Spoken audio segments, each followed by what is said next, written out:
Oh, like my dress. It's a dress. I know you can't tell, but you know, I don't know what I'm going to talk about now. I I thought about it for about 2 seconds. Really didn't have a good idea, but something compels me to make this video. So wherever it goes, it goes. My last video was Black Man 2. Um, it's sad.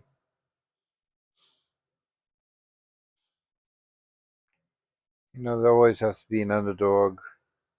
Always has to be the bad guy and the good guy. You know, in the old days, it was the Indians, that were cowboys and the Indians were the bad guys. And that was the paradox because the Indians were the good guys.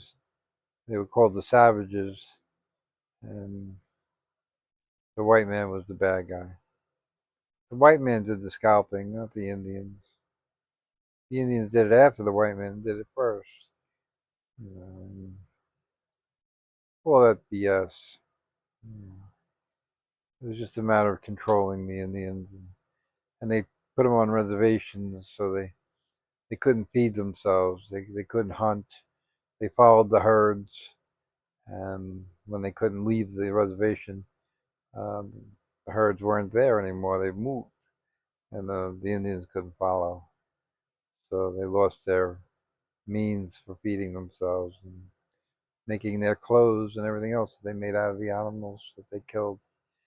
And it was all in an effort for the white man to get rid of the Indians and control the Indians, and they still do it today.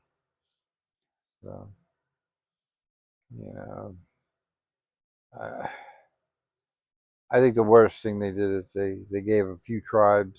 All the tribes don't have them. They gave a few tribes, casinos, and you know, so now it's perceived that the Indians have money, and they don't. You know, a few do, but a few black people have money too, but blacks don't have money either. Uh, so you know, but I'm the underdog. I've always been the underdog. Uh, I never fit in with the crowd. I never got picked for a sports team. I just always probably I didn't go to high school, so but I probably would have been voted least likely to succeed. You know, I don't know. Maybe not. Maybe not. Maybe I'm just undercutting myself there. But you know, a lot of people like me in school. They didn't say it to my face, but they liked me. They respected me. Uh, and I had a lot of haters because they liked me, and they made themselves known. Uh, I was attacked on many, many occasions by groups of people, uh, and for whatever, all different reasons, but mostly jealousy was the reason. And, uh, and I had an attitude. I don't, I don't tell you what you want me to tell you. I tell you what I think, and that right off the bat is the worst. You know, and that's why people call me racist, bigots, whatever. Yeah, they call me all the names in the book. And I'm not. I'm really not. I mean, have I said racist things? Sure, I have. But probably within a context that where they take it out of the context and it becomes bad. It's like if you took an excerpt out of one of my videos, you can make it look really, really bad. But if you played the whole video, it's not so bad. It makes sense. And that's what they do. That's what your haters do. And they're looking to manipulate people so that nobody likes you. They try to manipulate your persona. Like when they call me a child molester, they call me a child molester, and I'm not. But doing that, a lot of people run the other way. They don't care to investigate any further. Uh, they don't ask the questions of who do you molest? All these things, the obvious questions. They don't even ask them. They cut you off right there and there, right there and then, and it's a character assassination when they do that. It's the most effective. Uh, but it didn't seem to affect Trump at all. And he's the biggest running child molester out there. And they even got pictures of him with the girls. So I mean, you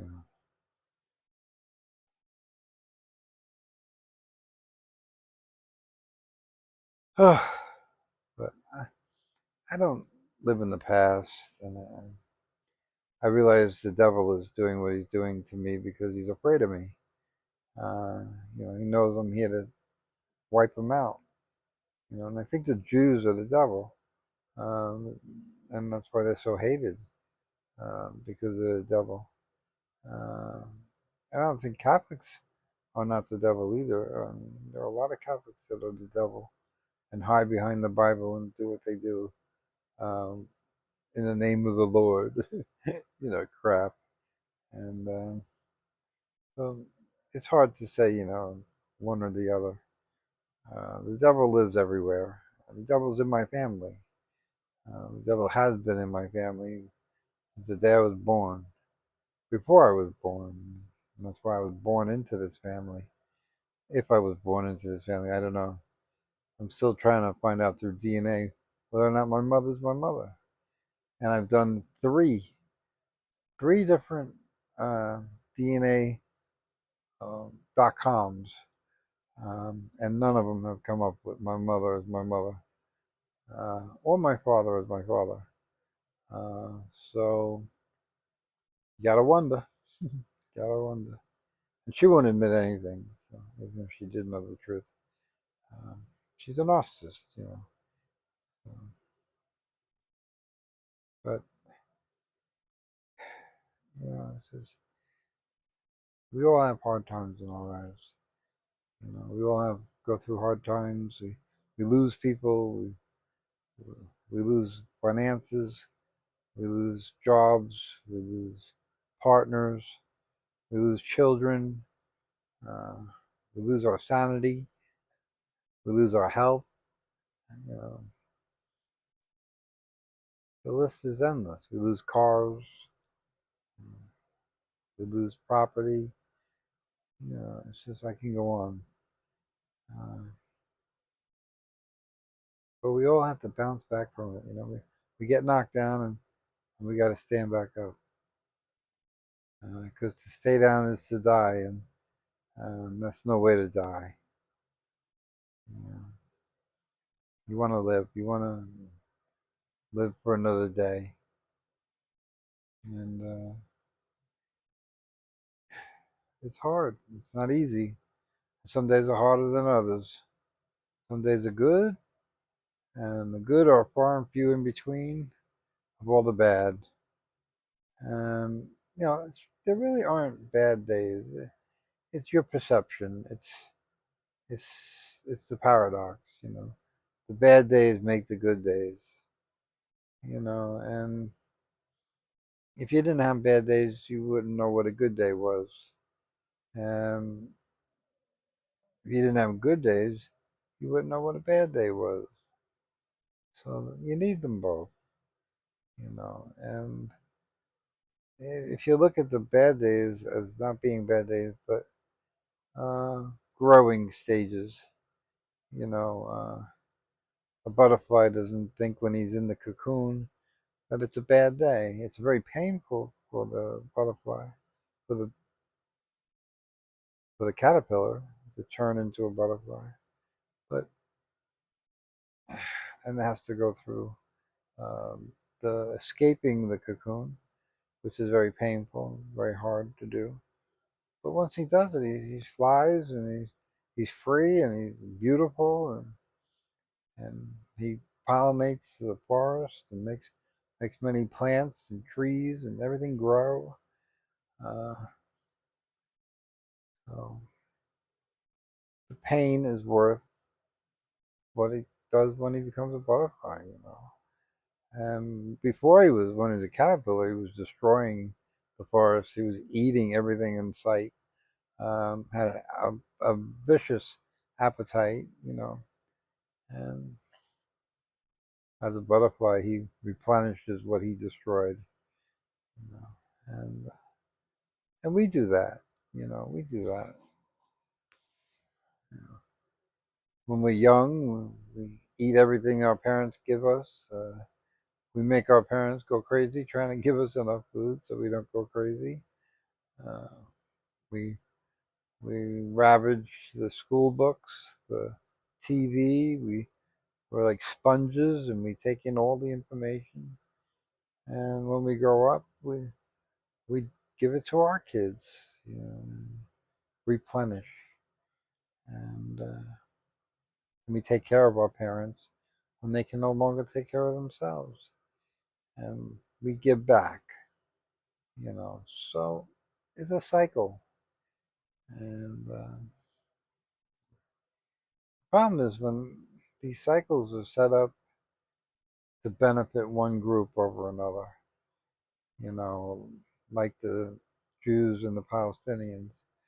Um, the Jews keep the Palestinians poor, so they're easier to fight, you know, and they're easier to control.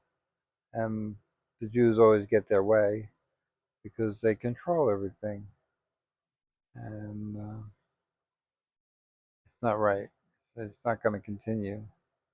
Uh, I say it's time for Israel to end, and I don't think it should have ever started.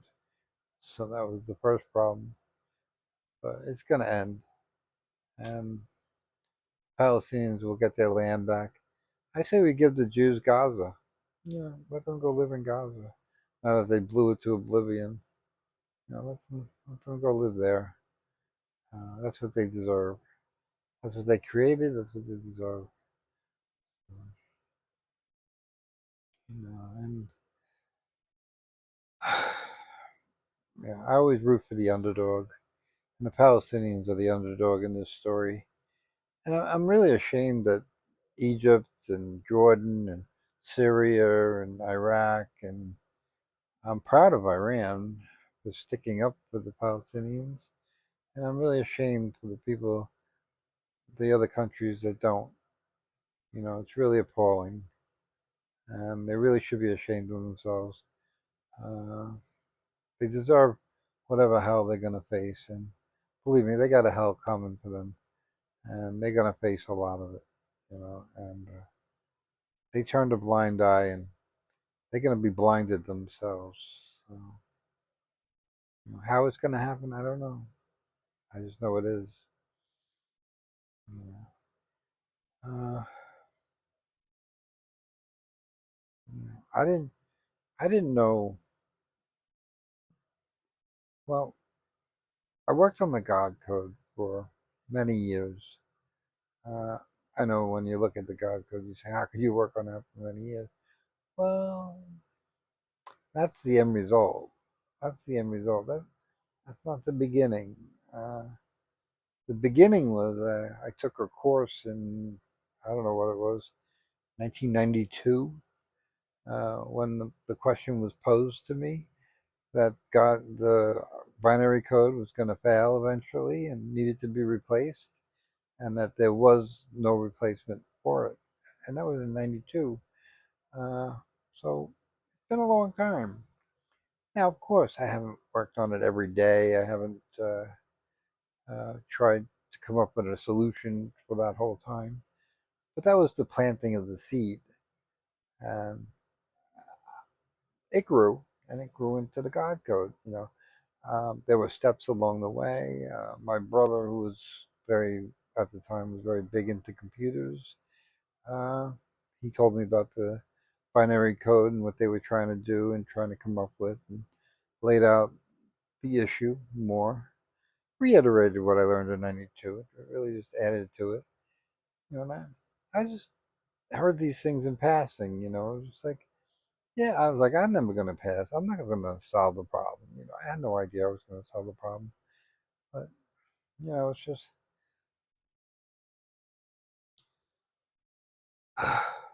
And then Tesla said 369 is the most important numbers in the number system, and nine is the most important number of all the numbers. And you know, and the God code is all about nine. Um, and it was created on 369, which is 12, 15, 2025. If you add up 12, 3, 15, 6, 2025 equals 9. So it's 369. It's divine timing, you know. And all the time before that, I didn't know I was going to do it. You know, I didn't know I was going to be successful.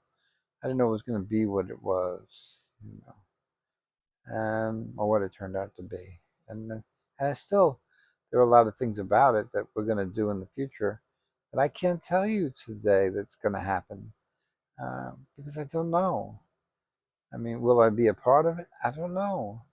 Will the God code be a part of it? Yes. Um, but what role will I play, or what role will you play in creating whatever's created from the God code? I don't know. I believe there's going to be holograms, portals, uh, self-driving cars, self-driving planes, all that capable with the God code. And I don't know that I'm going to um, physically invent those things or create those things. I think I did my creation, which was the God code, and it's just a Lego that you can build all these things I just said. With that one Lego, you can build a ton of things, and that's what the God code is. It's the DNA, like your DNA in your body. It creates your body, creates your heart, creates your liver, creates your kidneys, creates your legs, creates your toenails. It's all created by DNA, and the God code is computer DNA. So that's how that's going to work, and that's what I created. Like God, when He created man, He didn't create man; He created DNA, and DNA created man. So, in that way, and I'm connected to God. I'm very closely related. And my name's Godfrey. I mean, come on. And so it's just that God has always been in my life, and I can tell you stories of how He's affected me and saved me, put me through hell, put me through tremendous hell, so I would be the person I am today. You know, if you look at somebody with a big scar on their face, which I have a few, I think you can barely see them. They weren't done maliciously. They were pimples that I picked. They created a scar on my face, but not a knife or anything. But if you see somebody with a knife scar on their face, usually those people are very, very nice people. Uh, People that are scarred, have been through a lot. They're very nice people uh, because they've been through it and they don't want other people to go through it. So, of course, there are some that aren't, you know, but a lot of them are. You know, a lot of your homeless people, when if they ever get money or success, they share it with other people. They're not greedy. They give it away because they know it was given to them, and they try to help other people. Where you get your billionaires like Elon Musk. Elon Musk wouldn't give a homeless people person 5 cents on the street, and he's a trillionaire. So it's just the paradox of the world, And uh,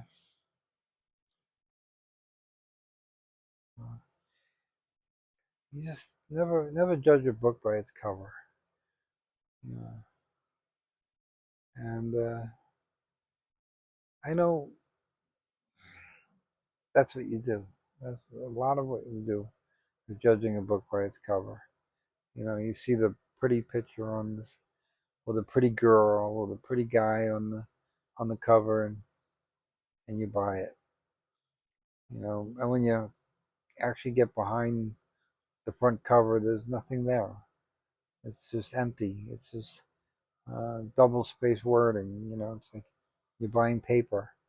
You're not buying education or anything. You're buying paper, and it's just that's what you do. Yeah, I know a guy who was in AA, and he was a very good-looking guy. Girls loved him. Girls loved him, uh, but they loved the way he looked.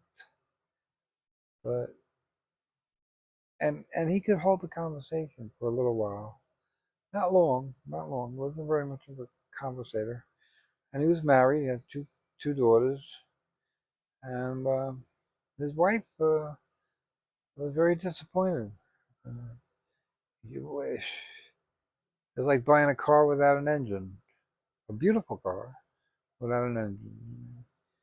He couldn't hold a conversation. He didn't have a personality, and he didn't need a personality because he just sat there and girls would flock to him, you know, and they'd want to know his name, they want to know where he lived and who he was dating, how they could date him themselves, you know.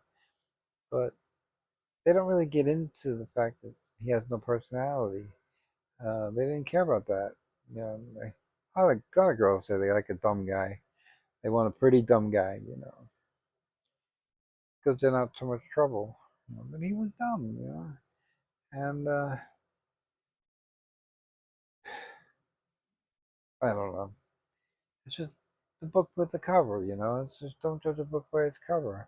It might have a very pretty cover, but no substance behind it. And like you know, like the Bible, it's a black piece of paper. That's the cover. It's black with Bible. You know, there's no pictures. There's no nothing. And look at what look at that book. You know, so and I'm saying I wouldn't follow the Bible. I don't believe in the Bible, but it's been a very powerful book, and you can't deny that. And there's no cover. You know. Whereas you got your romance novels and with the Fabian on it and all that stuff, and I couldn't name one of them to you. I couldn't give you a title on any of them, and because they had beautiful covers, and they sold a lot of copies because of those covers. But again, you know, who knows what the title was? You know. But and that's why I'm against being prejudiced with black people, is or Indians or Chinese. Uh, because there's beautiful people behind those names. There's beautiful people. They're smart people. They have a different way of looking at the world. They eat different food, and it's not bad. You know, it's not bad food. Maybe some of it takes an acquired taste. You know, like I hate caviar. I've had caviar and I hate it. I spit it out I won't spit it out because I won't eat it anymore. But when I did try it, I loved the cracker it came on, but I couldn't stand the caviar. It's an acquired taste. It's something you have to eat as a child. If you don't eat it as a child, you won't like it as an adult. It's too salty. So you know, it's just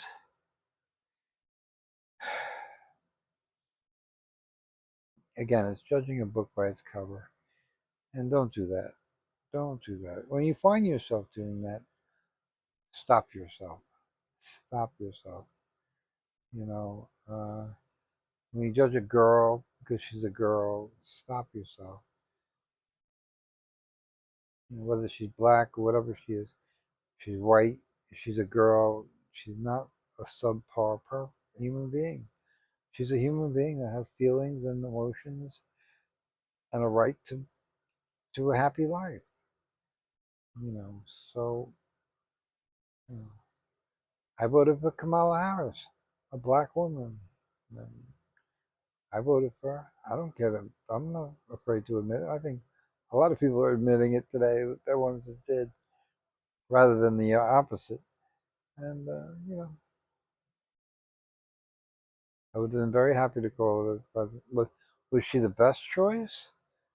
Out of the two, she was, but I think there should have been other options, and there could have been other options, but whatever. The way it unfolded, it unfolded. But you know, I told Biden to resign years before he did, and she would have been the first black president or first female president if he had resigned, and it wouldn't have been uh, up for debate. She would have had that title as the first, and that would have really put her on a shot of winning uh, her own term, which she lost. But